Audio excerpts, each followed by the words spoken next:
Welcome to Beyond Adjustments, the podcast where chiropractic care meets heart, humor, and the occasional dad joke. And I apologize in advance for those. But I'm your host, Amin Saeed, and today we're joined by the one and only Dr. Joshua Collingsworth. Dr. Josh, well, his journey started after a car accident. It left him skeptical about searching for answers. And spoiler alert, guys, chiropractic care won him over, and now he's making a huge impact, helping families from expectant moms to energetic kids just feel their best. Well, today we'll dive into his inspiring story, hear some amazing patient transformations, and even learn how he gets kids on the autism spectrum to feel right at home in his practice. So, sit back, crack a smile, pun fully intended, and let's get rolling. Intro time.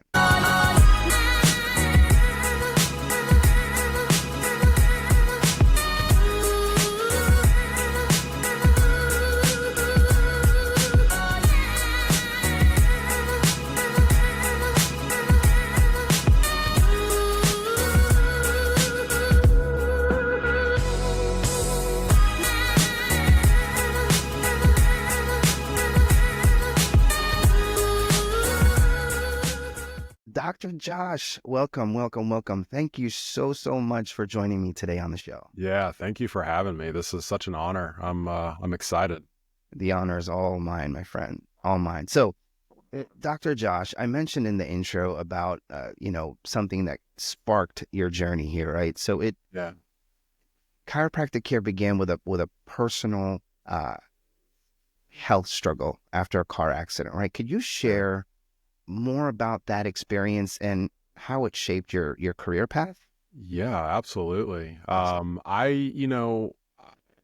Any person in college doesn't truly know what they want to do. I mean, if you are, then you're probably the exception. But, I was kind of on my trajectory. I knew that I was going to be in healthcare. I knew that I wanted to help people. In fact, the healthcare that I was thinking about going into was being a pararescue jumper in the Air Force. So it's more like combat care, right? Yeah. And so, when that kind of got taken away, then I was like, okay, I'm left with, maybe becoming an ortho or, some kind of sports med doc. And, being an avid, CrossFitter at the time, lacrosse player at the time, very into fitness, it was kind of my, 100% goal and ambition was to work with athletes. And, as being an athlete, that was what I wanted to do. So, unfortunately that completely got derailed, when I was home, summer break. I was going to pick up a friend for a movie and got into a 5-car pileup where I was the front car. Yeah. I mean, I, at the time, drove a little bitty Mazda 3 and, so I was rear-ended, 4 times over. And what it did was not only, it messed my back up, but I didn't realize it was a back issue because I was actually having like groin pain. And I literally, I tried everything under the sun. I was doing PT. I was doing, massages and, going to all these docs and getting pain meds and muscle relaxers. And, I'm sitting there in the middle of summer and, my dad and I are just looking at each other and I'm just like, I'm still in pain. I feel it. I can't run. I'm probably gonna have to redshirt, right? There's just no fixing this pain. And so finally he just looks at me. He's like, well, what about my chiropractor? And literally when he said that, I think I rolled my eyes about 15 times over because I'm just like, okay, that's going to be some weird guy in a closet space that thinks he's a doctor, right? Voodoo dolls. And, yeah. And I'm like, well, what is he going to do for me? And he's like, well, you've tried everything else. And I was like, that indeed is true, right? So I decided to go. And, in that first visit, I'll never forget it. I'm sitting there rolling my eyes. I don't really want to be there. I don't feel like he can help me, before I even knew anything. And he could tell, that I was a little apathetic, that I was just a little bit like, can you really help me? Right. And so he kind of struck a deal with me, and this is me in my college years, right? So I know it all. And, he's just like, I tell you what, Josh, he's like, if I don't have you, some percent better, marginally better in a few weeks, he's like, I will gladly help you find solutions to your problems, right? Elsewhere. Sure. I was like, all right, fair shake, 6 weeks. That's what he told me was 6 weeks. I was like, I'm here for 10. So that gives me 4 until I go back to school. And he explained the x-rays, he explained the nervous system, and I'm still kind of rolling my eyes. I'm like, okay, we'll see. Yeah. Well, in 2 weeks, he had me completely better. Wow. I mean, I was feeling magnificent. I was sleeping great. And he did a mix. He was doing acupuncture and also chiropractic. Oh, okay. And so that was really cool because as I was starting to feel better, it started sparking my interest. I'm like, you're doing this with your hands, but you're also using acupuncture and talking to me about the nervous system and energy. And I was like, there's something to this because I'm a big skeptic of most things. And, this is working for me. Yeah. And I'm feeling better than I did before my accident. And I need to know what this is.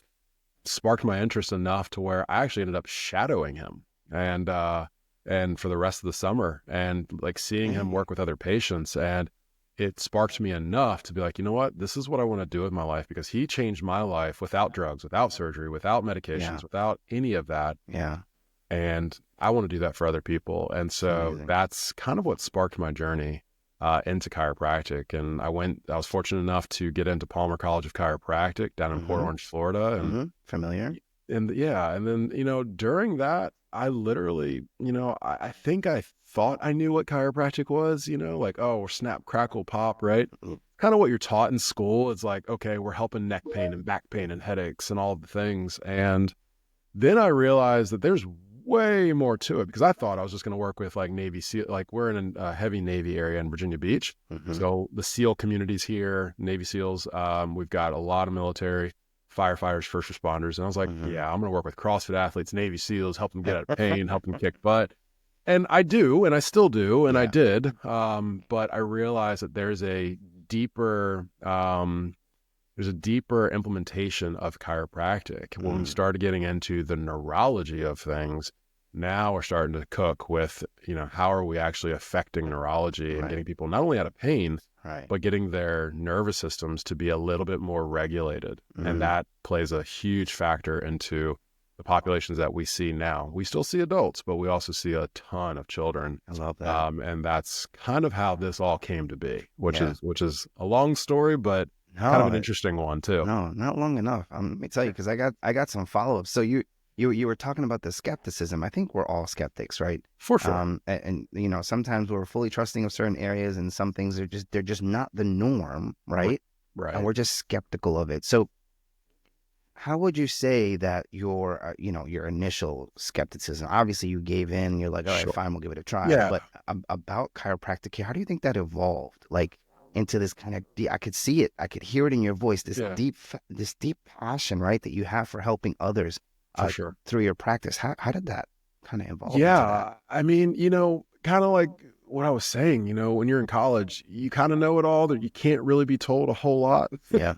And I think, maturity plays a factor in that. But I do think in terms of chiropractic and my skepticism, I mean, really and truly, when you think about you kind of being on your last chance, essentially, right? For me, I was in pain. I had tried everything. Nothing was really working for me. Yeah. And, something was taken away from me that I really loved doing. And that was being able to run, being able to work out, right? Wow. And being able to just be fit and active. Yeah. And I also love sleeping, right? So, being able to sleep without pain, right? Instead of having pain when you toss and turn. So when that's taken from you, I think you kind of reach a point where it's like, I can't do the thing that I love, so I'm willing to do anything to get that back. Yeah. And for me, it was, okay, well, I don't know much about chiropractic because it's not being spoken about very much. And then when I went in there, it was how he educated me. He was a very fit guy too. So that was also kind of a win in his column, was like, you could tell he embodied health, right? He looked fit. He spoke, he was clean shaved guy. I mean, he was a very nice, presentable man, and in his like late 50s, early 60s at the time. And so, that kind of piqued my interest. I'm like, okay, he already looks fit and he's talking about fitness, but it was also how he handled me being a young, at the time, 20-some-year-old male. Yeah. He spoke to me about, well, if this is your end goal, I'm going to help you get there. So it was all about how he kind of taught me and educated me on chiropractic, and he didn't make it weird. He made it very practical. And so I was drawn to that. And I think, I love I'm that. I'm a why person, like, cool. You could tell me the sky is green. I'm not going to believe you, but if you can explain why, right? Yeah. Then, we have a fighting chance. So Yeah. that being said, I think that he was willing to sit down and answer all the questions, even some of the cynical ones. And I think that for me was one, a lesson, in how to communicate with people. But two, also I valued how he did it. And so that's one of the things that I bring into my office is we are big on education, because unfortunately there's not a lot of education as to what chiropractic is. A lot of people think they know, right? They'll see the YouTube videos, or they'll see the TikToks or the Instagrams, but they don't truly know. And so education is a massive, massive portion for us in this office. So I think that kind of helped develop my, a little bit more like understanding of chiropractic, which took away my doubt, which, obviously it led me here. So I love it. I love it. And this isn't about me, but just real quick, I kind of had a similar situation. I wasn't in college or anything, but I had an accident that I literally ended up with a cane. Wow. And it was I wasn't even that huge, but I felt like I couldn't do it. And it was chiropractic care that literally got me back on my feet. I was on meds. You name it, like the whatever they prescribed, I took. They pumped me. I was like, this can't be it. Like, right. It literally changed my life. But okay, $1 million question. Yep. What would you say to somebody who's skeptical, like both you and I once were? Sure. About chiropractic care? Like, what would be the one thing that you would tell a skeptic of chiropractic care? Great question. I think the one thing that I would tell them is, when choosing healthcare, ask yourself two questions. Why are they doing what they do? Meaning, what's their why? Because if you kind of think about the whys of a lot of different healthcare professions, it's really not you, it's money. Okay. Second one would be, make sure, if you're going to go down the chiropractic route, that they have a nervous system focus. So that would be, and then also, doing education, right? So I think, I know you said one thing, $1 million question, $1 million questions, right? I think, really boiling it down, because in my area, a lot of people, they have gone to other chiros and mixed results. Some are good, some are bad, some are not, some are great, But that being said, everyone can rally behind you work on the nervous system, and that's your focus, and that's driving my discomfort. That's driving my dis-ease. That's driving whatever condition I'm coming in for. I can get behind that.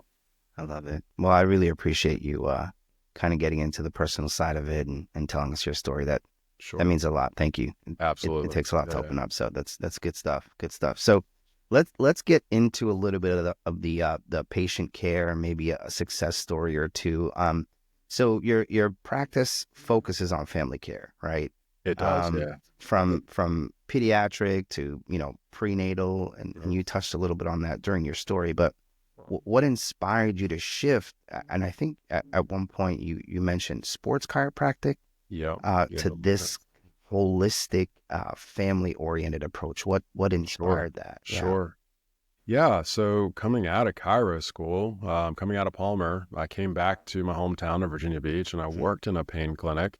I worked in a chiro office where literally we were dealing neck pain, back pain, headaches over and over and over. And so we did disc decompression. We did chiropractic adjustments. We did even like some soft tissue work, on athletes and stuff like that. The biggest thing that changed my perspective was actually having my second child. So my first child was a pretty smooth birth, no major issues under chiropractic care while I was in chiropractic school. My second one, very different story. Jude, my now 5-year-old, had a terrible time. My wife at the time labored for hours, almost an entire day. It was a cord wrapped around his neck kind of situation. And it really was just a very traumatic thing. And I know this now, I didn't know it then, but that made or set the stage for all the struggles that he would have. And that was colic and irritability and constipation, which then turned into behavior issues at school. And when he got kicked out of his school at 2 years old, and I go to the pediatrician and he says, well, we need to, one, medicate him, and two, he needs to go to some type of, play therapy or what have you. I said, I'll agree with the therapy. Yeah. We're not medicating my child. Yeah. That's good. I love that. And so that's when, we always find kind of our true path, or what we're meant to do from the adversities that we face, I believe. And so that being said, I did some deep diving, and I was fortunate enough to find Pediatric Prenatal Family Chiropractic through now my mentor, Dr. Tony Ebel, with the pediatric experience. And as I'm starting to like dive into this stuff, and I'm like, oh my gosh, that's my child. He is a raging bull. He literally he goes 0 to 100, in about 5 seconds. And he is hitting kids and throwing things and having tantrums and was colicky and was irritable. This was his birth story. I'm like, this is my child. And so I really started I dove head first because I wanted to care initially for my son. And that transferred into, well, if he's experiencing this, there are other kids who are doing the same thing. They must be having very similar situations. And so my whole focus, my whole identity in chiropractic was, okay, I'm not saying I'm not going to treat back pain and headaches and migraines, because we definitely still do, but it really needs to be geared more toward families and starting kids out with a great start. And that starts with perinatal care, and then pregnancy care, and then pediatric care. And that's how we start really making that massive shift of health in communities. And being in the community that I grew up in, that's my biggest focus, is I want to shift and change the trajectory of health in Virginia Beach and beyond. So it really was out of desperation for, at the time, my wife and I, really trying to figure out what's going to work for our son, that really kind of catapulted us into this pediatric prenatal family world. And it couldn't happen, one, at a better time. Two, it couldn't happen any better because we are, literally becoming known as the pediatric chiropractors of the area, which is awesome. So that's so awesome. Yeah. Love it. I love it. Wow. Okay. So could you then share with me, maybe a story of how the care you provide transformed one of your patients' lives? It could be, a child, a mom, but something that deeply resonated with you.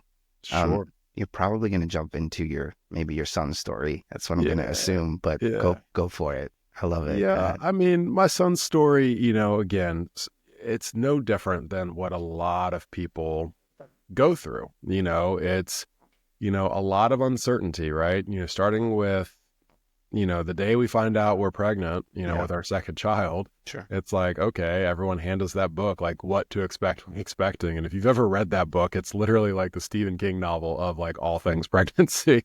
And it's kind of ironic that we give moms and dads that book, because it just is kind of traumatic. But that being said, so, there's a lot of uncertainty. There's not a whole lot of education when it comes to, okay, birth plans. There's not a lot of education as to what are your options for birthing a child. There's not a whole lot of education as to, looking at, even talking about, in vaccines or whatever. There's just not a whole lot of that going on, right? Yeah. And so I think for us, having gone through this experience, it really kind of tied into the why of what I do. And so, my son's story was like many others, traumatic, kind of traumatic pregnancy with a traumatic birth, with a kind of traumatic infant, right? So sleepless nights, we're both kind of at our wits' end because we already had a son that, is, we're trying to take care of, and we're trying to take care of this newborn. And so it just was very, very chaotic. Yeah. And once I found pediatric chiropractic, it changed. It changed everything. I mean, it changed how he was sleeping. It changed how he was digesting food, holding food down. He was no longer constipated. His behavior started shifting. Yeah. And, kids are going to still be kids. It doesn't make them robots, but what I noticed was like, man, what a massive shift in a year's time for my son Jude. And quite honestly, I was like, I've got to do this for other people. So we had a kiddo, and he was on the spectrum. He has since moved away. He lives in North Carolina now. And so we love this family. So this guy came in and, you know, he was at the time 5 years old and, you know, extremely sensory, a behavior issue at school. So he was labeled with autism. Okay. And so, and we do a really good job about not using labels in our office. Yeah. But he was labeled with autism. So we do a lot of patient education, as I kind of mentioned earlier. And we were talking to mom. We did a phone consult because they were traveling up from the Outer Banks and we live in Virginia Beach. So they were traveling an hour and a half, closer to 2 each way, every visit. And so we did a phone consult where I talked to mom and it was just like, hey, you know, kind of walk me through what's going on. And she gave me kind of a litany of things that he was doing. And it instantly resonated with me because that was my son. My son was that kid. And I kind of had a moment where I got emotional, but then, you know, panning back into professional, I was like, I believe that we can help him. And here's why. Yeah. We do these insight scans that actually assess nervous system function.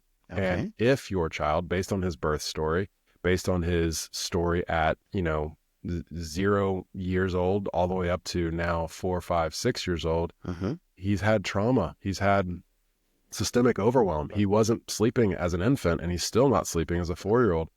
Kids should be doing 3 major things really, really well. And that's eating, sleeping, and pooping. And so she was like just in tears. I could hear it over the phone and also so excited because she had just been given, you know, hey, this is the diagnosis and there's not really much you can do about it. It's ABA therapy, it's OT, it's speech, it's all these things. And she really wasn't giving answers. And so, you know, they ended up coming to our office and doing a care plan with us and watching the transformation of Walker. I mean, it was just absolutely amazing. He literally went from a kid that couldn't really sit still to now he's actually interacting with kids. He's not parallel playing. He's playing with kids. He's interacting with adults and kids. You know, he's eating food, he's sleeping, and he's just such a well-regulated kid. And watching parents, you know, kind of reap the benefits of that. I mean, it does. It gives you chills. I mean, it's literally like one of the situations is like, why isn't this being spread far and wide? And so it truly is my life's mission and my life's purpose to spread this message far and wide.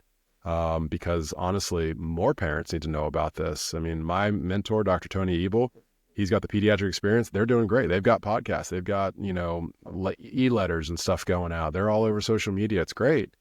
But we need more people kind of, you know, shouting from the mountaintops. And that's what we're doing, you know, and that's our mission is kids first. And then, you know, obviously, you know, parents usually come in after that. They're like, okay, cool. That worked for my kid. Now I need the care too. Yeah. I'm stressed. My turn. I'm stressed. I'm anxious. Move over. Yeah.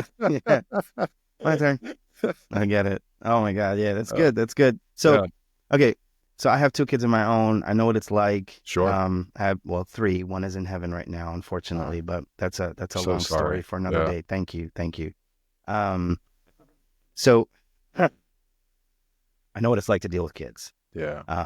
I also have very close friends who have autistic children. Actually, my godson is autistic as well. So I see it. I don't live it on a day-to-day, but I see it. I see what it takes to, you know, the patience you need. The approach is different, right? So I understand that piece as much as I can, at least, right? Sure. I'm not being in it on a day-to-day basis. But so how do you make children, especially those that are, again, right, labeled on the autism spectrum, how do you make them feel comfortable and really supported during their treatment? Yeah. No, great question. I mean, kids are naturally intuitive. I mean, they read their environment and they're perceiving their world, whether they're on the spectrum or whether they're, you know, ADHD or whether they're, you know, just hyperactive, you know, or just being kids, right? It doesn't matter. Kids are very, very perceptive, and it all is about your approach. You know, you have to have an environment built for them. There's a lot of chiros that, you know, on their website, they say they're a kid-friendly practice. They say that they treat children, but they're not set up that way, right? Mm-hmm. In our office, we have really kind of a 3-step approach. We first talk to mom and dad over the phone. So we get kind of an idea of what's going on with them. And then we have them come in and we give them an office tour, right? We have a play area built just for them where, they can play with toys. We have, stuff like Legos for, kids who are into that. But we also have things where they can do it in quiet, right? At a small desk that's off to the side for maybe our sensory kids who, don't do well with others, or maybe noise kind of, overwhelms them, or, crowds overwhelm them. So the first thing is you have to have the right environment set up for them, right? I think the second component is all about your energy and how you come across, right? If I have a sensory kiddo, right, and I'm talking about autism at this point, but we have kids, all over the map, right? We have kids who just have soccer injuries from the weekend, and we've got kids who, are ADHD or whatever. Sure. But if I have a kiddo who is a little bit more reserved, like trying to, and I joke, literally trying to crawl back into mom, right? Like they want her as a security blanket, or dad, right? If we have a kiddo that is, that kind of sensory adverse or sensory avoidant, we can't just come and like put our hands on them, right? We have to be very warm. We've got to play with them, right? If they're on the floor, I will get on the floor and we'll have a conversation, and I will be very backed off. Yeah. Because you can't invade their security space, right?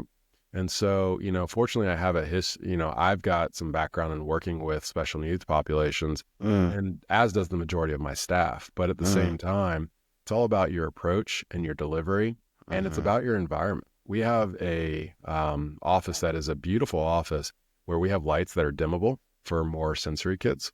Okay. We have noise machines. We've got, salt lamps, and we've done an exam kind of in a dark room before with just like one little lamp off in the distance because of a sensory issue.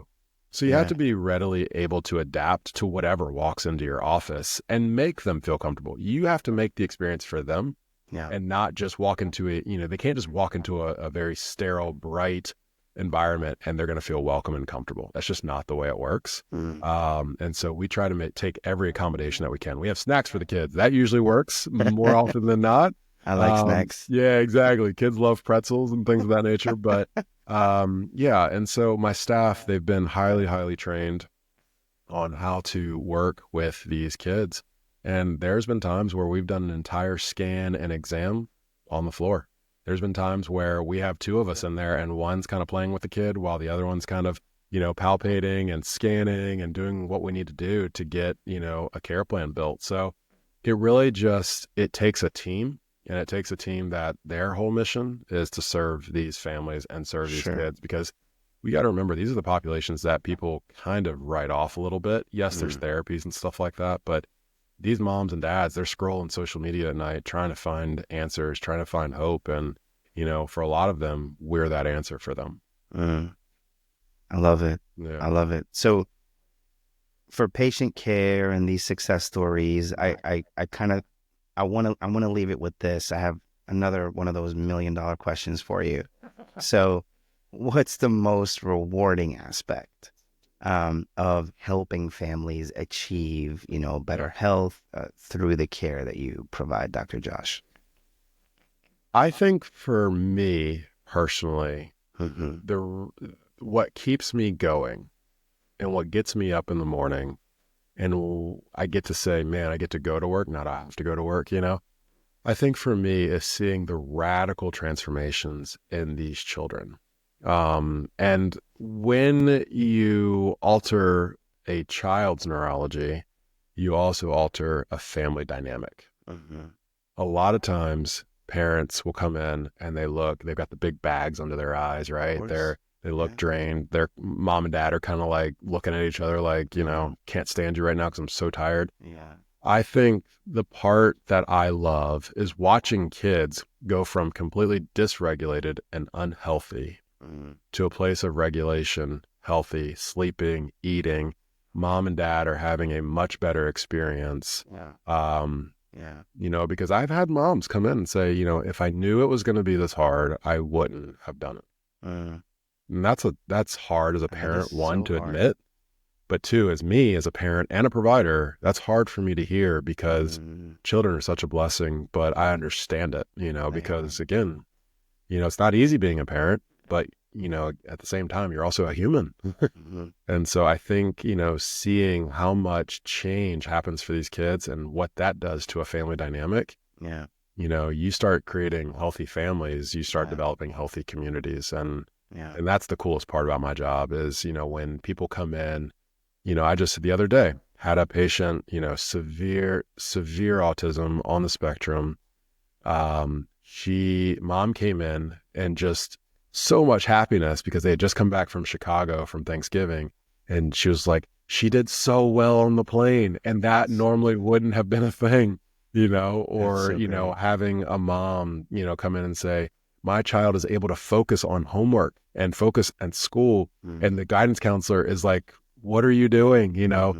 Or, hey, my child's able to play with other kids, or, hey, my child is just sleeping, It's sometimes the simple things that we overlook, right? So it's those changes that are just like, man, this is why we do what we do. And we have weekly team meetings where we go over wins every week because it's hard work. It's a labor of love. But at the same time, you've got to keep those wins, in the forefront because they happen every day. We have a saying here, expect miracles because they happen every day. And that's awesome. Such a good saying. Yeah.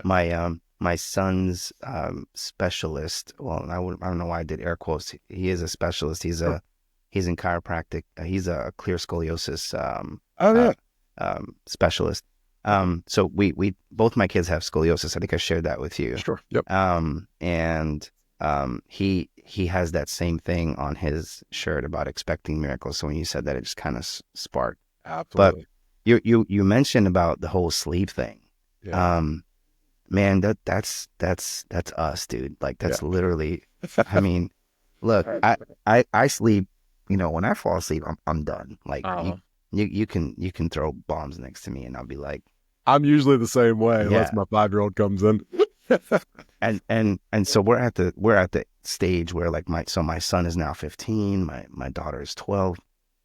So they're self, they take care of themselves and whatnot. Yeah. So I'm dozed off, but I feel bad because my son now struggles with sleeping. Sure. And you could see so once we discovered he had scoliosis, and he was fine, and the kid slept fine. He was no big deal.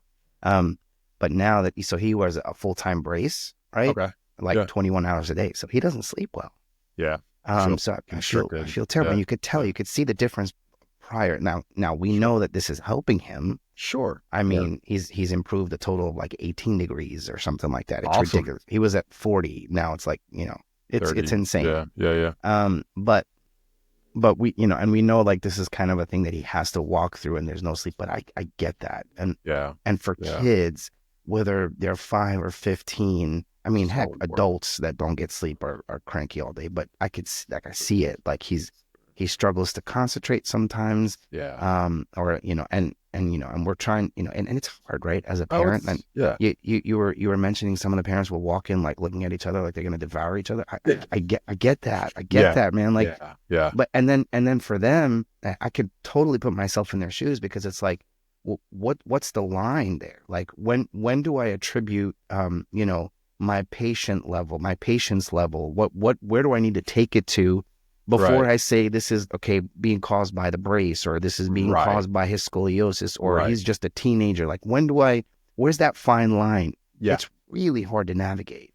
It is. And I mean, we have parents that ask that all the time, and it's like, in your situation, right? You can't do much about the brace, but neurologically, where is he at? Is he able to kind of get out of this, because kids are inundated with technology now. I mean, both my kids have like Chromebooks and blue lights and all the things, right? And technology and all the things. So, kids are way more stimulated than they ever have been. Of course. So, he's in a brace, but, is he able to unwind? We're finding a lot more kids, like they just can't unwind. They can't let go. Yeah. They're just like holding on to the day, and it's like, man, like, does your child do like shoulder shrugs all day? Because, and really I say that jokingly, but more neurologically and on a more serious note, it's because they're just so revved.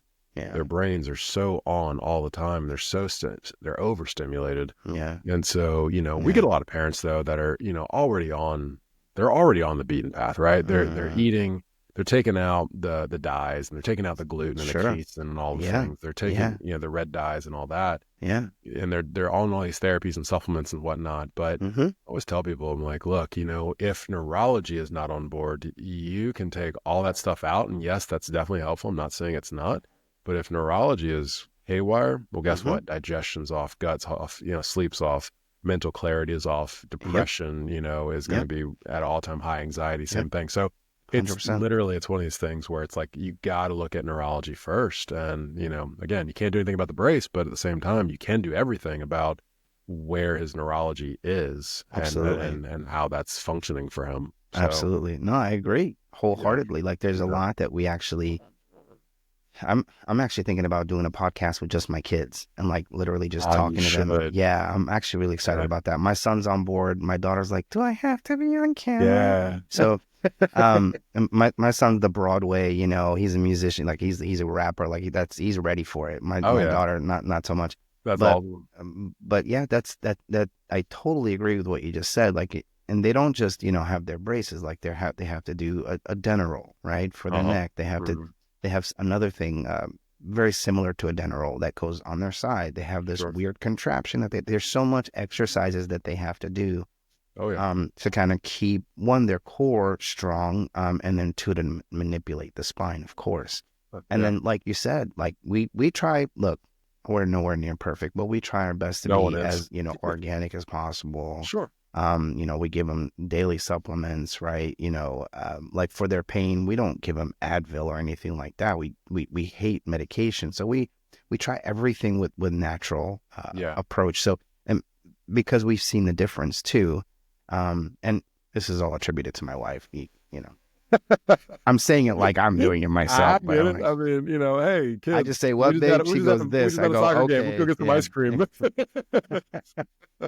Just saying. Anyway, but I totally get it. I totally get it. Yeah. I mean, kids, it's kind of funny because I actually was just having this conversation the other day. Someone asked me, I was at a 40th birthday party and someone asked me, oh, what is it that you do? And I was like, oh, I'm a pediatric chiropractor. Like, why are you adjusting kids? And I was like, well, kids have more issues than we even know. They just don't know how to articulate it. Yeah. If they're too young, the only thing they can do is cry, right? Yeah. Or be unhappy or be unsettled, right? Or unsoothable. So, when we have advocates for them, we can actually uncover quite a bit. Like us adults, we just complain, right? Until somebody like finally tells us either one, hey, stop talking, or two, let's get you in to get some help, right? Yeah, for sure. So we gotta really look out for our little guys for sure. 100%. Well, I can literally talk about this topic all day, and I'm sure you can too. But I really want to cover other topics if that's okay. So if we can move on. Absolutely. I want to talk about some fun stuff here. Kind of the business aspect, the growth aspect of your practice. So True Source Chiropractic, right? Is that the name of your? Yes, sir. True Source Chiropractic. Yep. So it's known, and we, again, talked about this. You try to have this warm, right, inclusive environment, especially for those kids with sensory issues. And so how, and you talked about the lamps and the dimmable lights and all that. Is there something else that, like, how do you ensure, I would say, the practice feels welcoming for families and individuals, from diverse backgrounds, right? Because we're talking about those on the spectrum, and you're talking about, Amin walking in through your door that has, lower back pain and neck pain or whatever. So how do you how do you cater to both? Yeah. I mean, we just had, we have some decompression patients like that have, spinal stenosis, or they've got, compressed disc or, lumbalgia or whatever. But then we also have pediatric patients, and, it's an interesting dichotomy, right? Because it's like, okay, on the one hand, you've got peds, prenatal, and pediatrics, right? And then on the other hand, you've got like back pain. And those are typically like your older patients. I mean, we have a few younger ones too, but, that being said, I think it's all in how you structure thing and systems, right? If we're really going to talk nuts and bolts business, it has to do with, one, what is your intention? And two, how do you develop a system that is inclusive enough to have both demographics. Mm. We were on the fence on this probably about a year ago, Mm-hmm. and my office manager, Amanda, she's been absolutely phenomenal when it comes to implementation. I come up with an idea and she figures out a way to implement it, Love and we it. do it together. Yeah. But I'd say one, get an implementer, but two, you really have to develop systems around it. So our pediatric prenatal family side literally looks very different than how we do back pain, headaches, migraines. Our exam is completely different. And basically the report of findings, or basically the care plan presentation, is very different as well. With someone, who's bringing their child in, you have to go way, way back in their history and their story and figure out where this really started. And a lot of times it starts with a traumatic birth and then, so on and so forth. With back pain and things of that nature, sometimes there's an acute cause, but a lot of times it's just chronic, repetitive wear and tear. Oh, I sit for a living kind of deal. Mm-hmm. And I think for us is that we've got such a warm, inviting, a team and staff that most people, when they walk in, they're like, there's something different about this place. I mean, you go on Google and you look at True Source Chiropractic on Google in Virginia Beach, and you're just seeing all these reviews. I mean, I don't even know how many we have, but there's so many. It's like, feels like a family, feels like you're actually being cared about. And, that's the biggest thing is people want to be heard and they want to be seen, not just come in with a clipboard and be like, oh, don't even look up from your clipboard and you're just looking, at this thing and you're just like, oh, you've got, your kid's not sleeping at night. Okay, we're just going to put them on X, Y, and Z. No, they actually want to be like validated, right? And we want to validate them. We want to understand where they're coming from, because a lot of us are moms and dads in this office. So we've been there. We've had the struggles, and a lot of our staff started out as patients. Mm-hmm. And so that is, I think, the difference, as opposed to a facility that, they've got that, window. It's just like, I don't want to be bothered window, everyone knows what I'm talking about, right? Like, I won't name names. yeah, like the first question is like, all right, what's your insurance? Like, Yeah. hi, how are you? Like, how's your day going? My joint hurts. That's all I'm saying. Exactly. So What? I think it's just all in your processes. Our day one, or our phone call is very warm and welcoming. We ask clarifying questions so that we know what's coming into the office and if we're even a good fit for them. That's great And advice. the second component is when they come into the office, that office tour, the warm, friendly environment. We're always playing like fun music, like this time of year. I mean, it's December 6th. We're playing Christmas music. Love it. And it's like, I think Santa Claus has come and gone already. But we try to decorate the office. We got a Christmas tree in here. We've got holiday decorations. That's so cool. We've got a kids coloring station for the kiddos. Nice. Even parents and, older siblings are starting to do it. We've got like a coloring wall for them where they can put their coloring up for display. We have like a little station where kids they can write letters to Santa, and then we just kind of like backslide it to mom and dad so they know what they want for Christmas. And really just being engaging, not just a chiro office, not just come in here, get adjusted, and leave. We try to make it a very engaging and a fun experience for kids. And we have patient appreciation days where we'll, bring in some cookies and milk, or we'll do like a community event out in the parking lot where we have other providers that we partner with that come in, and we're just, hyping it up. We'll have a bounce house for the kids and all the things. So we just really try to, not only give excellent care, but cater to what our patients truly need. Yeah. And when you do that, the response that you get from the community, because there's just not enough providers that care enough to do this stuff. That's so true. People want to feel part of community. We're built for community, right? That's great. So that being said, you're getting great care, but you're also part of an amazing community. It's honestly, it's not a rarity that we have patients that like kind of come in at the same time and they form friendships and start talking to each other. That's so cool. And they're like, oh yeah, we're doing a play date this weekend. And it's like, cool. We're so bridging cool. gaps in our community, which is absolutely amazing. That is amazing. Yeah. That is amazing. So it's all these, different things that you're doing within the community, but it sounds like you need an Amanda. You need an Amanda. Yeah, for sure. Yeah, Amanda, I literally, it's kind of funny. I call her my work wife. I'm just like, every question that comes to me, it's like, run it through Amanda because, I literally, I cannot do it. Right. Yeah. She, Yeah. she is such, she actually started as a patient of mine, in a former clinic of mine. And then I was treating her, for a while. And then I took a little bit of a hiatus, and then she found me again, and she started bringing her son to me, and she started getting care. And at the time, her husband was getting care. And then out of the blue, I was sitting like watching football one day, probably about a year and a half ago. And she texted me, and she was in the real estate world. And literally, she was like, "Hey, like, I saw you put an ad out for a chiropractic assistant." And I was like, "Uh-huh."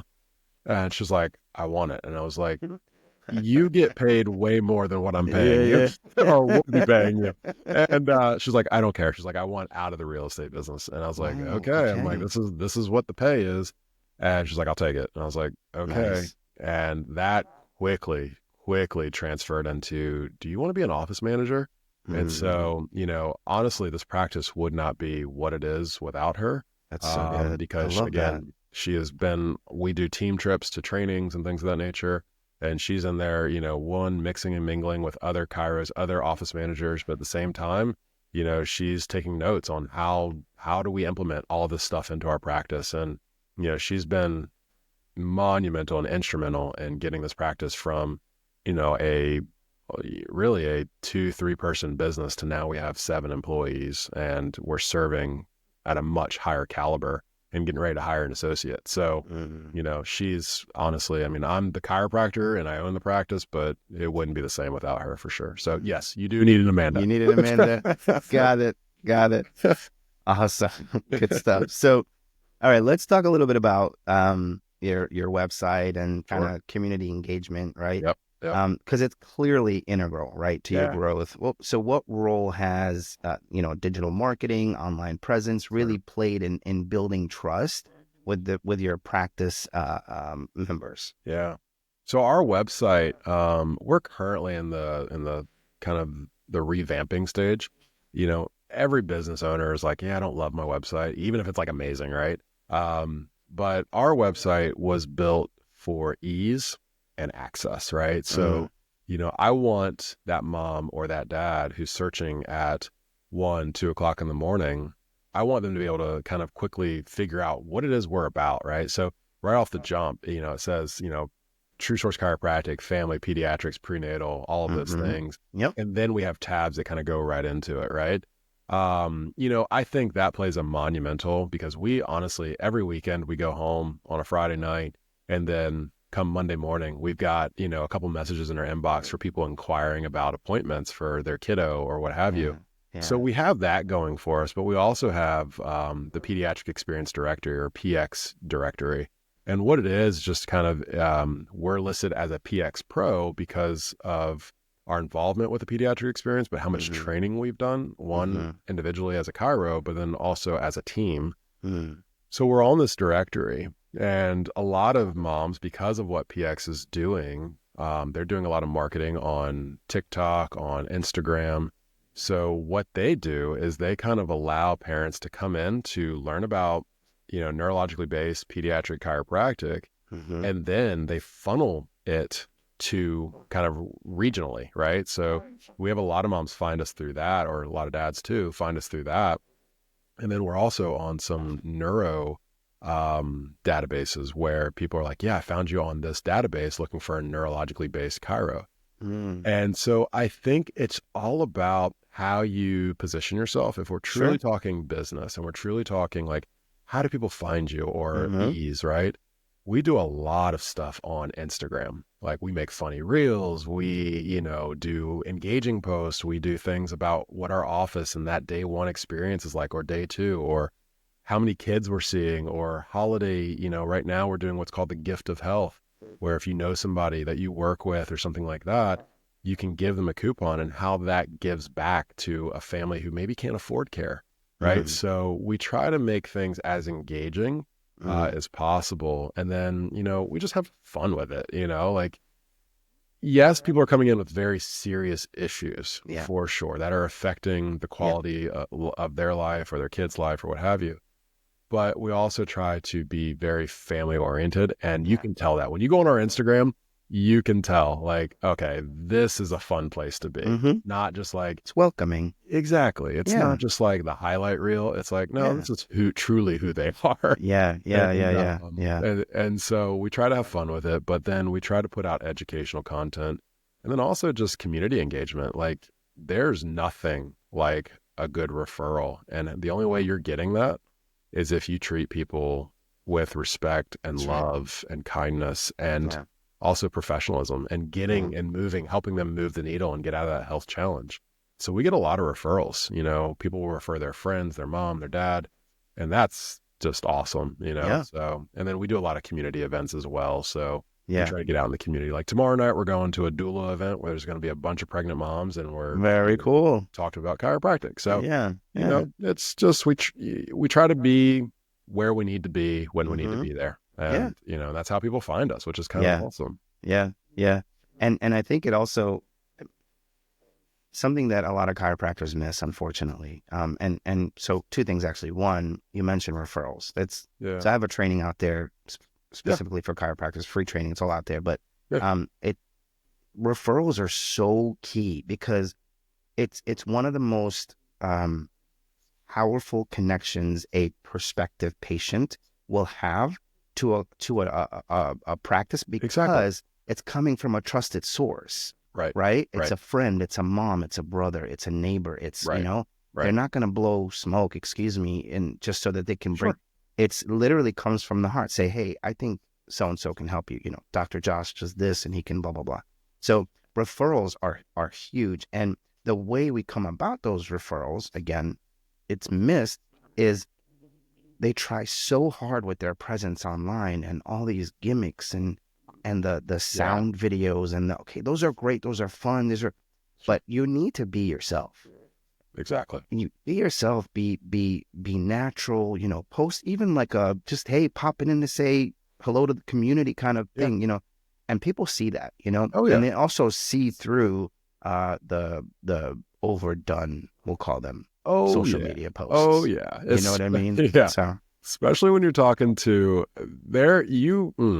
there's lie detector tests and then there's mamas and you cannot fool a mama, right? Like it is not happening. She will literally see right through it. And, you know, if you're not authentically being you, or if you're pretending to be something that you're not, that's very evident.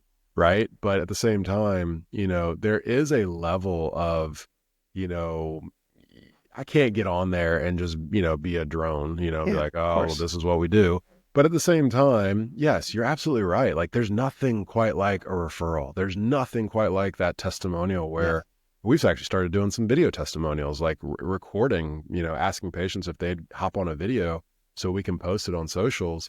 And, you know, quite honestly, you know, we have a sign in our office that's like, I think it's something to the effect of there's no better gift than a referral or something like that, or you entrusting us with your family or something to that effect. And it's true, you know, because when we get whole families in here, I mean, it's just awesome. But, you know, a lot of times people will come in not knowing one lick about chiropractic and they'll be like, yeah, so-and-so said I just need to come, you know, or my girlfriend said I need to come. All right. And, you know, and they end up being, you know, amazing patients that are just like, holy smokes, I didn't even know what it is you did, but I'm so glad and so grateful that so-and-so told me to come here. Because I feel like you are an answer to prayer, or you are going to help me, you know, overcome this challenge that has really been affecting my health and the quality of my life, you know? So that's awesome. Yeah, the world is your oyster, man. And honestly, you've got to be able to, you know, reach people where they are. And a lot of people are on social, but a lot of people, there's still an old school generation out there that just loves a good old fashioned, hey, this guy is really amazing, go see him. You know, you got to be there. And then again, it comes down to education. Like, what are you putting out there? I could put out a bunch of stuff, but if I'm not educating you on what we do, you're probably not going to come in. Right. So, you know, I think when your heart's in the right place, and I mean, like, seriously, I mean, when we connected, like, you could tell your heart's such in the right place. When your heart's in the right place, that oozes from the very fiber of your being. And I firmly believe that. So, you know, for us, every single person that's hired here and works here, pediatric prenatal family care is what they're all about. and living the healthiest possible way, that they can. And we just want to share that, and so Yeah. same with you, my man, is, we connected, and it's like, man, you've got quite the testimony and story too, Yeah. so Yeah. Well, thank being you for that. authentically you. Thank you. Thank you for saying that. Thank you, really. So I did have two follow-up questions that you literally just answered.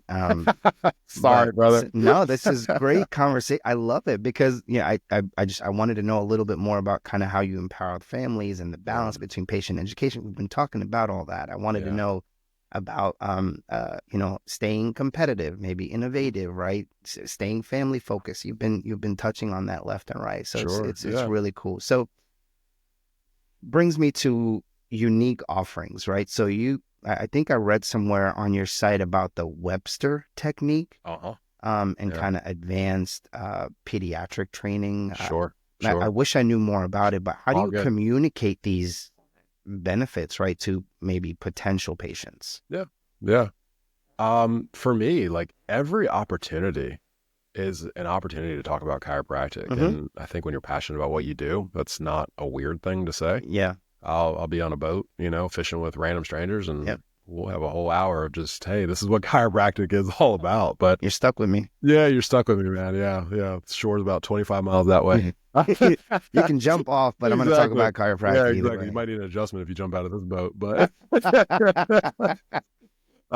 no, but I think for me, one, using every opportunity to talk about it,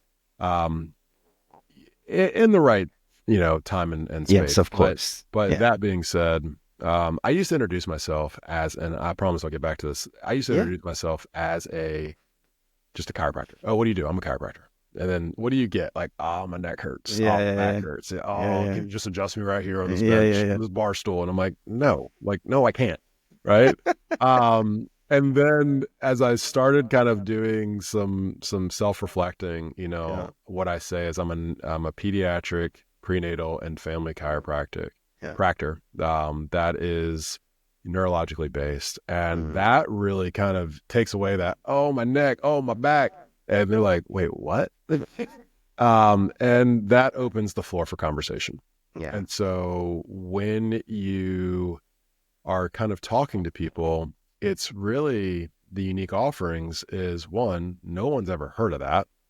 And two, now how you choose to explain that will really kind of set the foundation as to whether they think you're completely in left field and disconnected from like what is really happening with kids, or if like, man, you might be the guy that I need to send my niece, nephew, kid to, right? And so that being said, yeah, we do position ourselves in a way that doesn't make chiro weird, actually very applicable, but also neurologically based. So I have kind of a 5-minute little, spiel on, well, how the nervous system works and what kids are struggling with. But then, if I'm talking to a group of moms, I'm going to be talking more about, well, how are you guys feeling? If this is your first pregnancy, well, you really don't know what's about to happen to your body. You really don't know that in that third trimester, there's going to be a lot of shifting. There's going to be a lot of pelvic discomfort.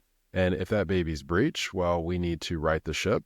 You can have a baby breech, but it's not ideal. And so that being said, well, what do the mechanics look like in terms of the uterus and uterine constriction? What do the mechanics look like with the sacrum and the ilium, right? The hip bones.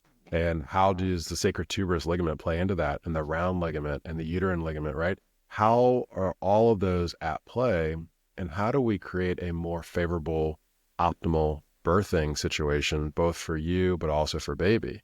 When we do that, it's kind of a no-brainer. They're like, oh my gosh, no one's ever told me this. My OB just said, well, come into the, hospital one day and we'll get it out, whether it's a C-section or a vacuum extraction or, Pitocin or whatever it is.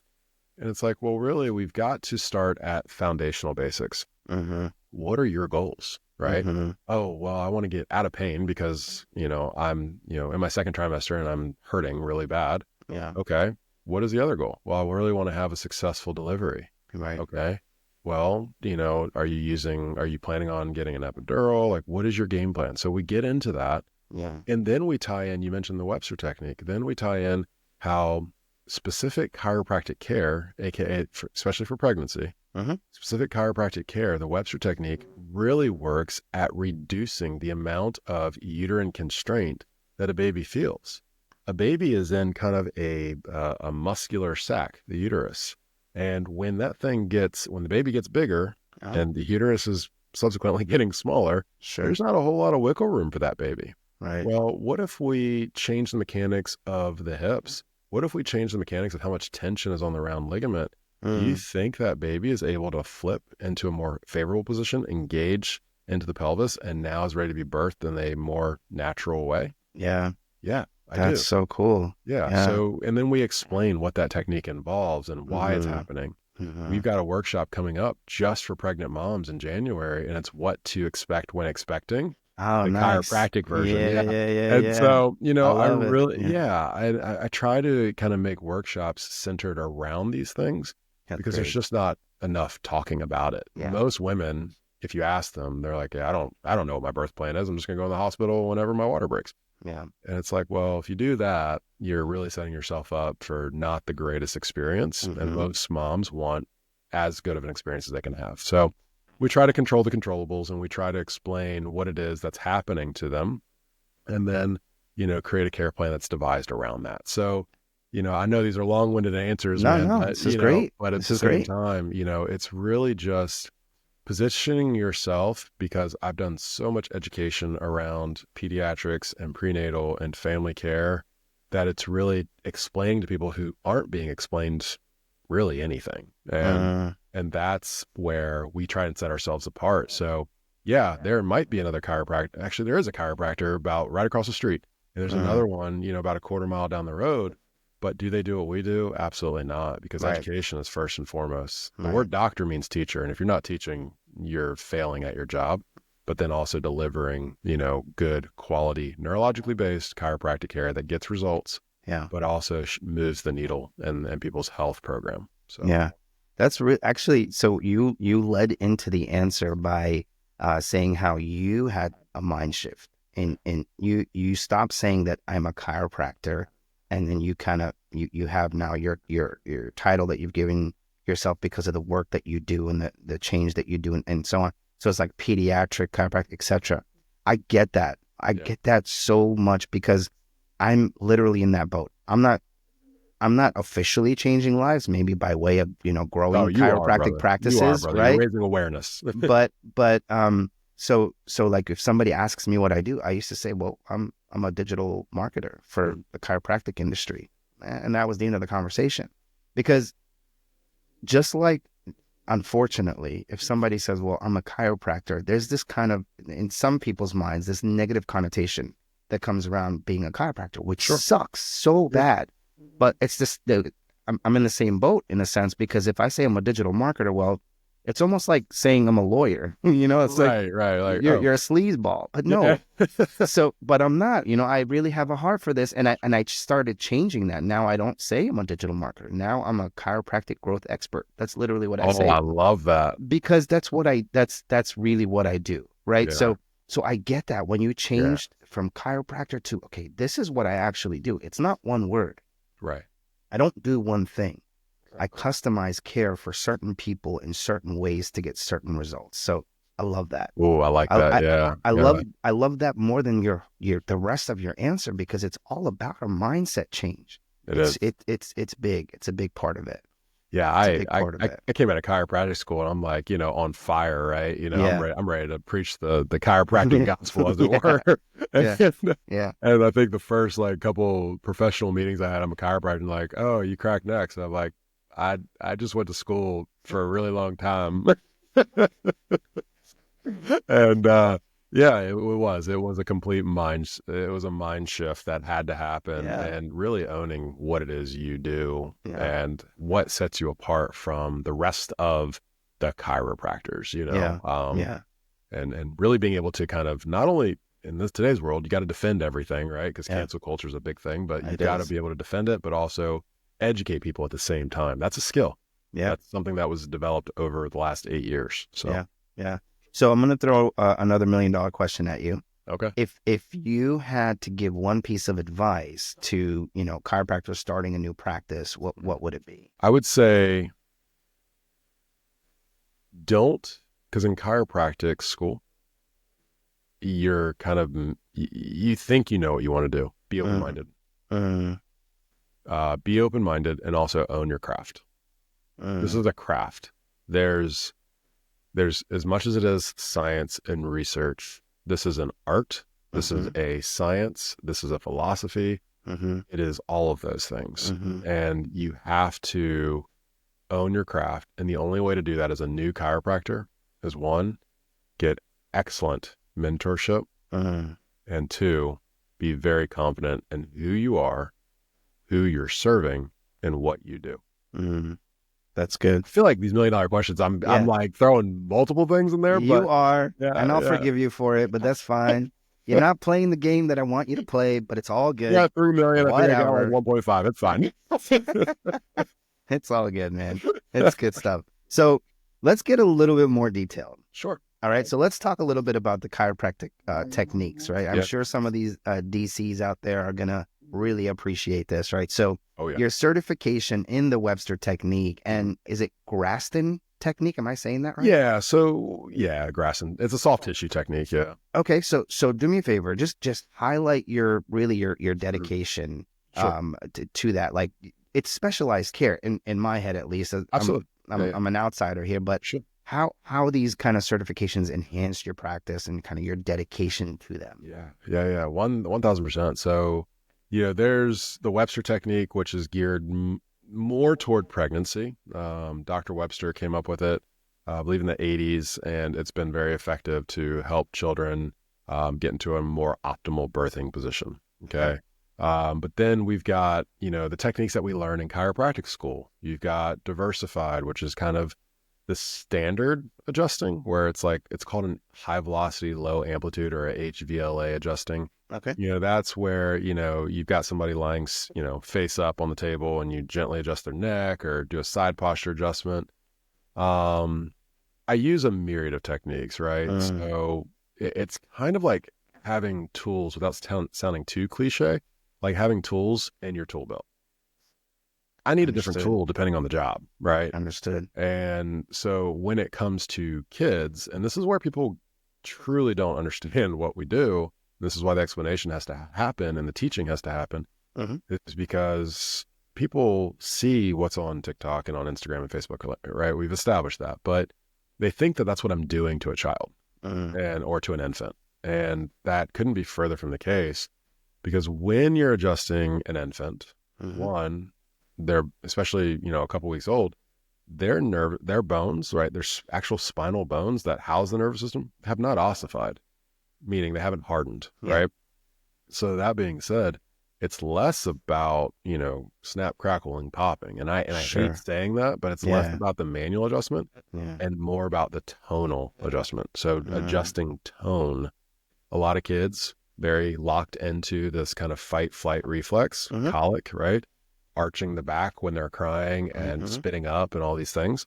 It's because there's too much tone, right? How many times have you seen like a newborn baby and it's like the parents are just so proud, they're beaming, right? It's like, a 2-week-old, and it's like, oh, they can hold their head up already. And it's like, that's not a good thing, right? There's way too much tone there, right? So that being said, I use several different techniques. There's Tolsky, which is more of a tonal adjusting.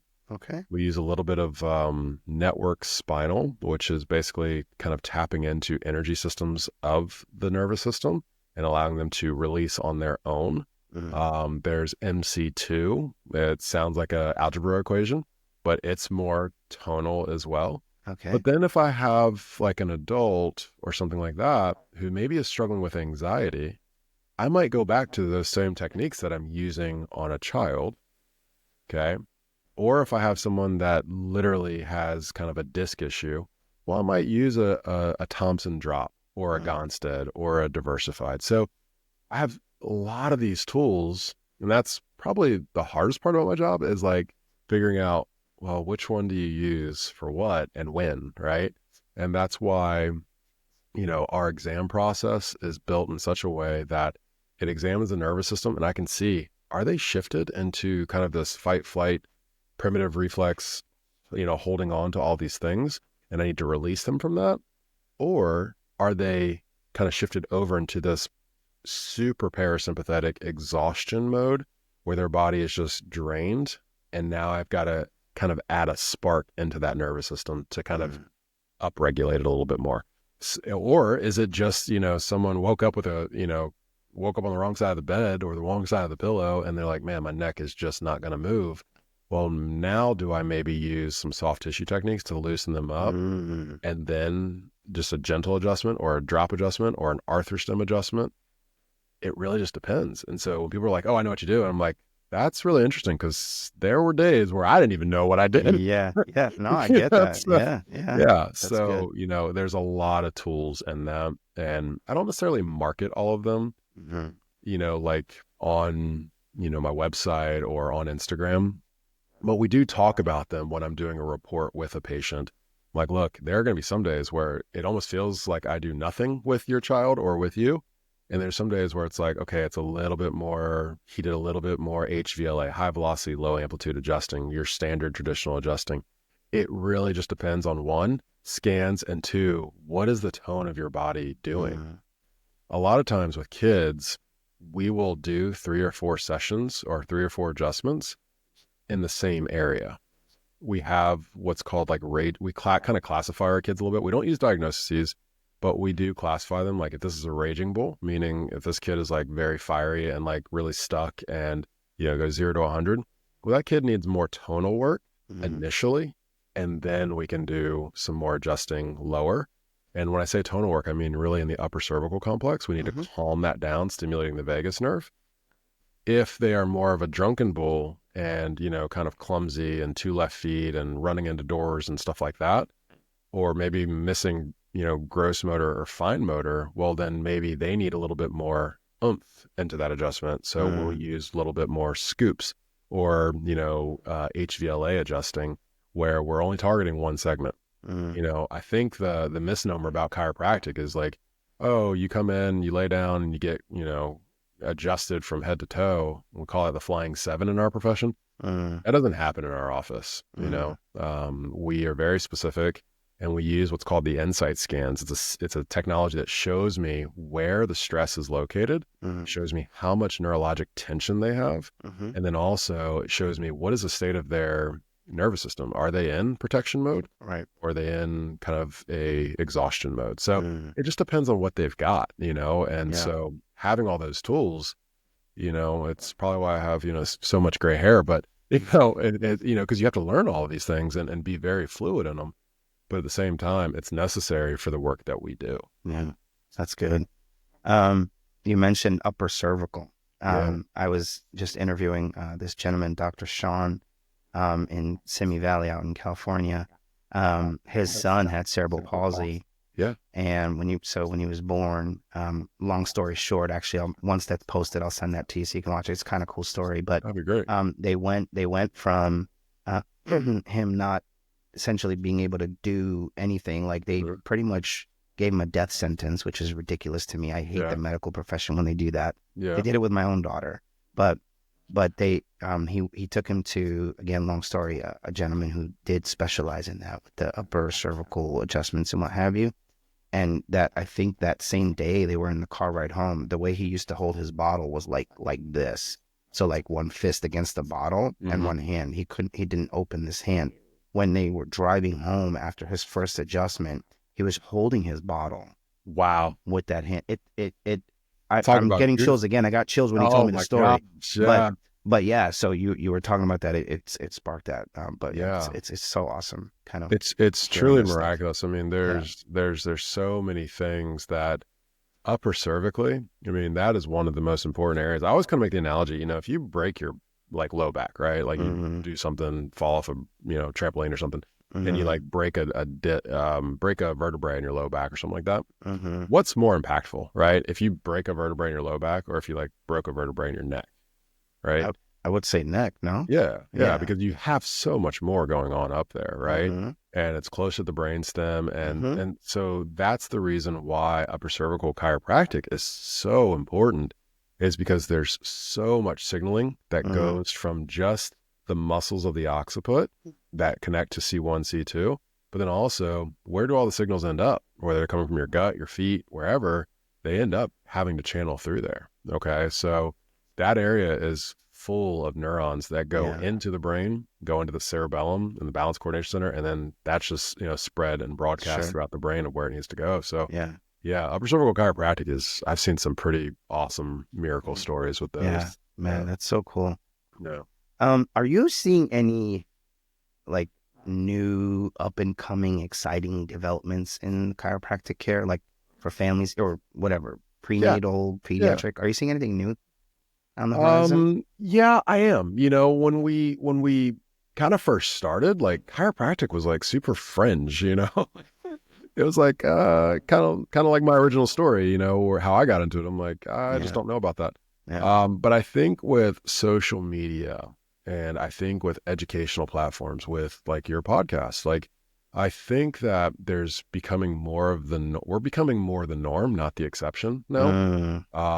And I think what's interesting is there's a massive shift, especially in the pediatric and prenatal world. There's a massive shift away from medicine. Love it. It really started, and not to get too whatever, but it really started at COVID. People were like, what in the world, and the lack of faith or trust or whatever in what we deem our healthcare system here in the United States is really just kind of taking a back seat. And people are looking for alternatives. They're looking for other answers. Yeah. And, I think the medical community will always be fine because, of, drugs and things of that nature. But at the same time, like there is a massive movement shift into more holistic, shopping the fringe of the stores, finding raw milk, finding, cow shares. And then also, well, how do we regulate nervous systems? How do we, get better sleep? How do we breathe better? All of these things, because quite honestly, people are just over it. They're seeing that other countries that are less developed are living healthier than us. And they're just like, what in the world? Yeah. So the interview I just did with Dr. Justin, the scoliosis specialist, he made actually a comment that, so I was knocking the medical industry. Yeah. Then he said, we have the best medical industry in all of the world. And I was taken back by what he said. He's like, if you gash your leg open, if you, sever, don't come to me. Right. Go to one of the best medical, whatever. So we have these medical, but it's not that anymore. It's not just about, whatever, my bone is sticking out of my arm or whatever. It's not about that. And it's all being pushed in ways of, yes, we have a great medical industry when it comes to that. And, like acute care. Yeah. But, when we start talking about sinuses and things like that, why are we going straight there? Why aren't we, like, I've seen my own sinuses improve from the adjustments that I got and things like that. So like people don't see that, but you're right. Because of social media, because of, people just kind of sharing their story and sometimes sharing a little too much, if you ask me, but then that's another podcast. Stay tuned next week. Tune in next week to some of the things I've been hearing. But yeah, it's becoming more of the norm than the exception, which is awesome. It is. I actually saw something the other day. It was something about grocery stores, and it was like, if a grocery store has a health food section, what does that make the rest of the grocery store? It's like, I've never thought about that. Like I shop at like Wegmans and like Fresh Market, and I'm like, that's interesting. I never thought about that, but you're absolutely right. I mean, acute care, if you sever an artery or, have a heart attack or something like that acutely, for sure. Yeah. We've got you. But, I see more and more patients that are like, I went to my primary care and it's like, I've had this long standing cough, whatever. And they're like, I told them I don't want medicine, and then just looked at me and like, well, we can't help you. I'm like, well, doesn't that just make them like a glorified drug dealer? Like, like, I mean, maybe not. Maybe. I don't know. But it's sad that that's what our community or our, health system has come to. But at the same time, it is a reality for a lot of folks. A lot of people just don't want to be on medicine. So that's true. So I do have another $1 million question, but I'm afraid you're not going to be able to do it again. We're going to be up to 2 million, 1.5 to 2. We're going to try. We're going to try. We're going to try. So what's one thing that you wish the general public kind of better understood about chiropractic care? Less chiropractic care is not explicitly about adjusting bones. Chiropractic care at the very basic level is trying to affect neurology to improve a outcome of health. Great answer. Really great answer. Yeah. Really great answer. So We've been talking for quite a while here, man. This is good stuff. So I really can't believe this is I love having conversations. I could talk for days about this stuff. Time definitely flew by, man. This is really good stuff. Yeah. So let's wind down a little bit. Sure. So we'll talk a little bit about kind of maybe get a little personal again, right? Because you have a journey, right? Yep. And it involves both, your professional accolades and all that. Yeah. How do you balance like those achievements? Like, what was the award that you achieved? Is it James? The James Burkle Award. James Burkle Award. Yeah. And, all that, and you have obviously you work on yourself personally. You have personal growth. You talk about your mindset, right? How do you balance those achievements, right, with being kind of hands-on and a community member? Because I've seen, and I hate that this is true, but I've seen people in your seat specifically that have all these awards and diplomas, and then they put themselves on this pedestal. How do you balance that? Yeah. We have, as an office and individually, received a lot of awards. We just won Best of the Beach, the gold, for our office. Like, nice. I mean, it's like top doctor in the office, top 40 under 40, all of these great things, right? Those are just accolades. I think that, my faith and my identity, and if I'm allowed to say this, like my identity in Christ is really at the very essence of who I am. Love it. I was called to do this work. And the reason that I know that is because, again, when my mom was sick and then unfortunately passed away when I was 19, I made a promise to her that I would do whatever in my power to help others who were sick or struggling. And so I think that the accolades and awards are just a reflection of what you already are intrinsically. And if you let those things kind of get to your head, I think you lose your purpose and you lose your way. And humility goes a long way. Quite honestly, I don't really need recognition. I don't want it. I'm naturally an introvert. I really choose not to be in the limelight if I could. Yeah. But I was just having a conversation with a friend of mine who lives in Richmond, Virginia. And she kind of said, "Man, you're famous." And I'm like, that's not the point. Like, she's, I was telling her about doing this podcast, and I was telling her about, some other speaking engagements that I have. The point is not about me. The point is about that kid and that mom and that dad who are struggling and don't have any answers and are literally crying themselves to sleep at night because they're tucked in bed with their kid who's, having a traumatic breakdown or episode, or maybe, they, don't get along in school, and parents kind of like us are like, what do we do with our kids? We're full-time working. What do we do with them? So I think for me, it boils down to having a humble heart. Yeah. And, when I was in chiropractic school, we used to go to these like philosophy nights called dynamic, like DE seminars. And they were at Life University in Georgia, and really cool. But the one thing that kind of stuck with me is the saying that they all said, everyone who attended this thing, and I kind of adopted that, is to love, give, and serve out of your own abundance without the expectation of return.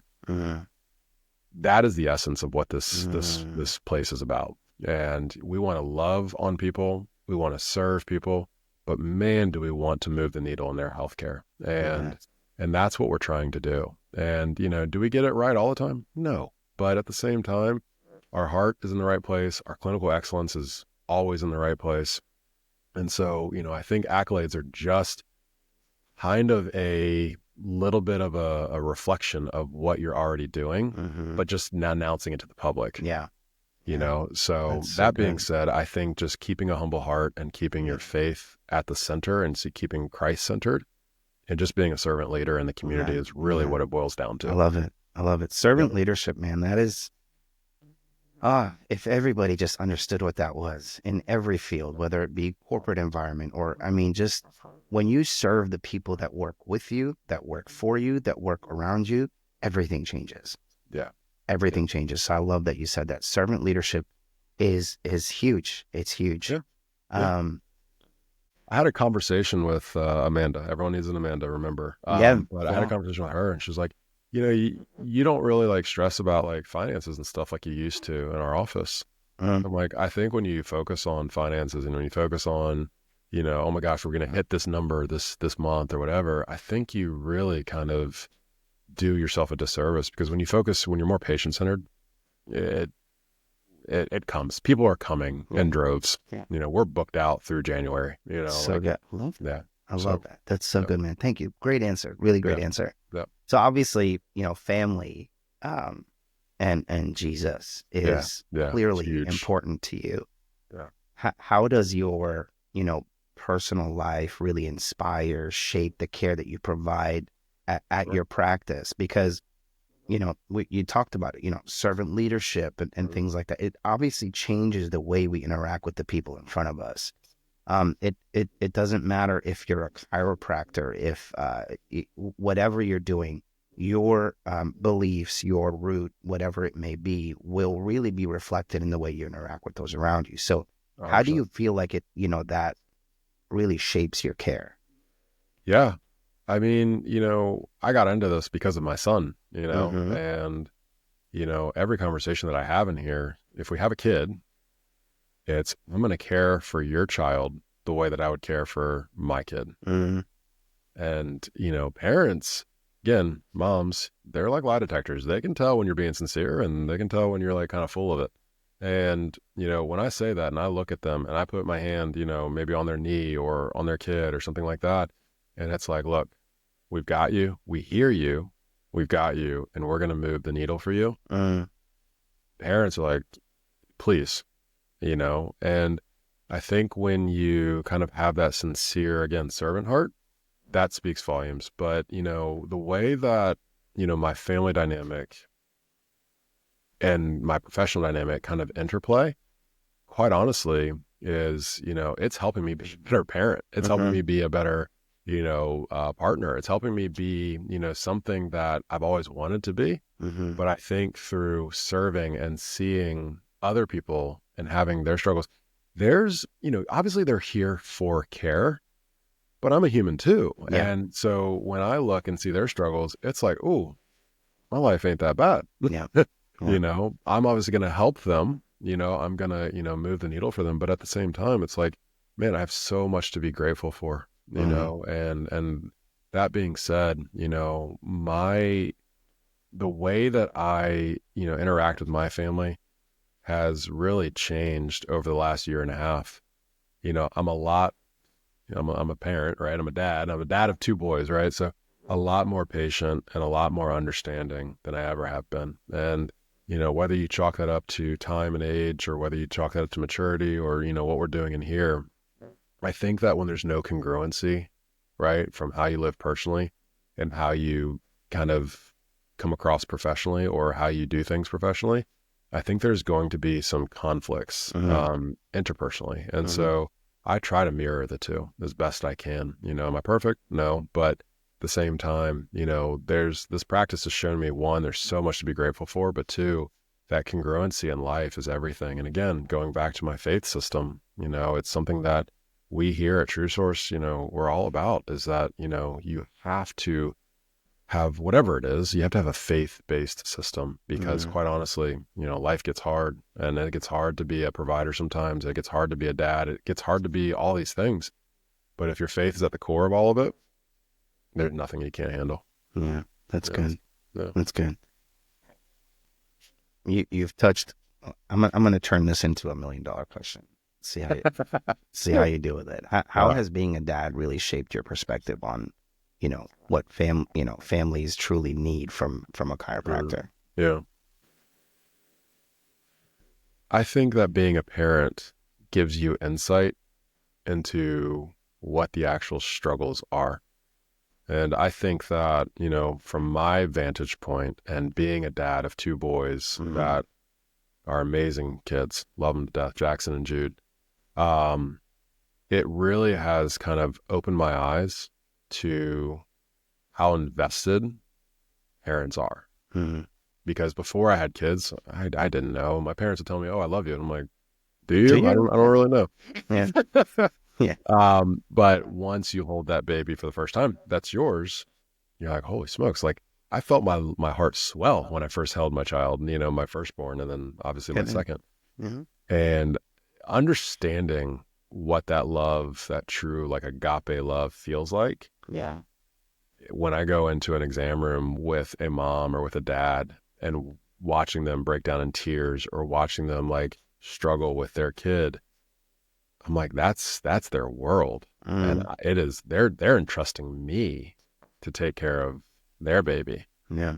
Well, I know how I am with my baby, and I'm like a protective, Papa Bear here. So, I get it. That being said, I think it allows me to soften, pretty gruff appearance here, bearded guy. I'm a big guy. I'm 6'1", 220 pounds. I can be a little intimidating, but it allows me to kind of get real guttural, real on gut level, mom gut, dad gut. And we can just talk where they understand where I'm coming from, but even more importantly, I understand where they're coming from and, and what the real health challenges are for them or for their kids. Right. So, I think it's just helped me to be a better provider and to really listen, because there's just not enough of that. There's not enough listening. It's just like, oh, come in, check a box and then, off you go. But I think it's really helped me to, listen to their dad or their mom gut, and they're just telling me something's not right. I just feel it. I don't know what, but something's not right. And it's like, okay, let's investigate that, And so it helps me to be a better clinician, but also a better employer, a better, coworker, a better, friend, a better dad. So it really is a 360-degree transformation. It's not just any one thing. It's every facet of my life that has changed. That's great. That's so great. Wow. Okay, man. This has been some good stuff. So let's wind it down a little bit. So your practice recently moved, am I right? You're in a new location? We did. Okay. To a bigger location. Excuse me. Sorry. I'll get it right next time. I apologize. You're in a bigger location. But that's great. Does that bring up any, opportunities for you being there? Or? It does. Yeah. I mean, where we are in Virginia Beach, we're right in town center. Okay. And so it's kind of like the hub. We're not too far to the beach. We're not too east. We're not too west. We're right in the middle. And so it allows people we have what's called the 7 cities here: Chesapeake, Hampton, Norfolk, Virginia Beach, Portsmouth, and Suffolk. And so people are able to come from all around. Nice. And we're pretty centrally located. We're about 1.5 miles off the interstate. Okay. Almost 2. And so, 81 or 95? So off of 264. 264? 264, yeah. So it's a east-west, I think north-south are odds and east-west are evens or something like that. Okay. Don't quote me on that. But that being said, we are very centrally located. Nice. And so we went from a building of barely 1,000 square feet, probably more like 1,100. Okay. And now we're at a 2,100 square foot facility, and we're getting ready to expand to an additional 1,100 square feet next to us. Nice. So, the need is there, but also what this has allowed us to do is it's allowed us to host events for other practitioners. They're not necessarily chiropractors, but we host speaking engagements here, educational engagements. Yeah, we try to partner. We have what's called community partners or partnering providers. Yeah. And so people who are along the same headspace as us, when it comes to health. I mean, we had a holistic OB come in and talk about pelvic floor health. Yeah. Wow. To moms it was a packed house. I mean, for moms that are having pelvic floor issues, or, we'll have PTs and OTs come in and do some communications with parents, or community groups, or we'll do workshops. So it really is kind of a community office. It's not just a chiropractic office. And, Right. so we're getting ready to expand to an additional 1,100 square feet, which is great. Yeah. But we're going to bring in a myofascial therapist that, does work on fascia. But then also we're going to be having, hopefully we're going to have an in-house like yoga person, I think, for like moms groups and stuff. So really cool. trying to create a wellness collective. In the bottom of our logo, it's True Source Chiropractic at the top. At the bottom, it says a wellness collective. Nice. Because we really value other providers, because it's not just chiropractic or bust. There's a lot of things that go into health. Yeah. So we just have to really focus on neurology first, and then other things can happen. Right. Yeah. So for those listening, right, who maybe now that they've heard what you had to say, sure, maybe considering chiropractic care for their family, how can they get started with you? Absolutely. So you can go to our website, www.truesourcechiropractic.net. You can Google us, True Source Chiropractic in Virginia Beach. Either way, there's going to be a link where it's, I think it says like get started now, or, book an appointment, and you can send in just a request for us to call you, and we will have a conversation with you. More commonly, what we see is people who message us on Instagram and Facebook. So our Instagram handle is at True Source Chiropractic. And then our Facebook page is True Source Chiropractic, Virginia Beach. So you can find us on social media platforms, the Instagram and Facebook, but also our website. And then, you can do it the old fashioned way and just give us a call or text 757-937-3558. And I'll try to put that on the screen too. That's our office number. We have a text and a call line, so you can call that number. You can also text that number and say, hey, I'm interested in, what you guys offer and what you do. Yeah. So there's a lot of ways to contact us, or you can just stop in. We always give office tours, and we'd love to, kind of show you guys around. And then we do, on our Instagram, we do a lot of kind of prepping for workshops that we have. So the next workshop that we have is going to be on January 14th. And it's going to be what to expect when expecting the chiropractic version. Yep. And so that's one built for moms, but we have a lot of workshops like, Kick the Sick, or Raising Healthy Kids, or The Perfect Storm. So we have a ton of opportunities for people to come in and just take a look around and see if this is a good fit for them. And if they're still unsure, give us a call, and I'll give you a call, and we can do a consult over the phone. Nice. Very cool. So you mentioned the expansion, and bringing in some other, practitioners and people in different fields. Is that what's next for True Source? Is there something else on the horizon that you want to share? Oh, yeah. So for us, the ultimate goal for us is to have a location in every part of the 7 cities. That is a hefty goal, my friend. That's awesome. It is a very big goal, right? Wow. So our goal is to get True Source Virginia Beach, this current office, to get True Source Virginia Beach launched, locked and loaded. It's just kind of, taking care of all the families, all the kids, all the moms, all the things, right? Yeah. And then my next goal is to actually make my way up to the peninsula, which is this Hampton and Newport News area.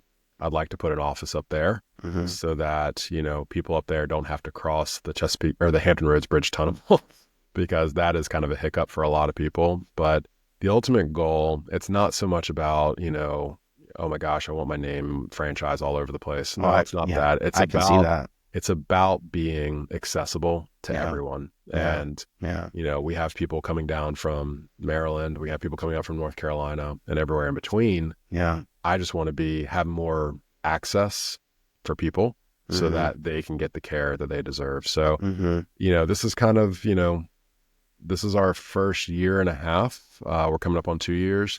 And we've just exploded in Virginia Beach. And so, I'm getting ready to hire an associate here. And so that will help kind of offload some things for us to kind of expand a little bit more. Yeah. Yeah.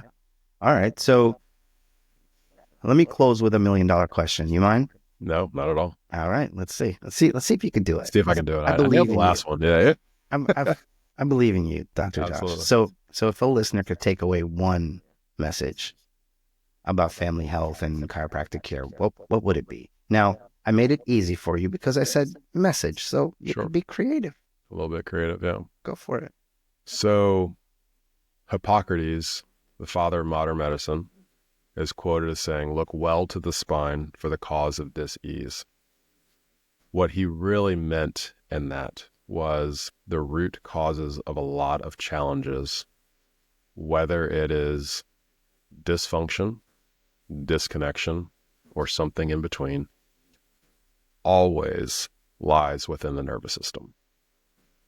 A dysregulated, disconnected nervous system will almost always be at the root source of some type of dysfunction.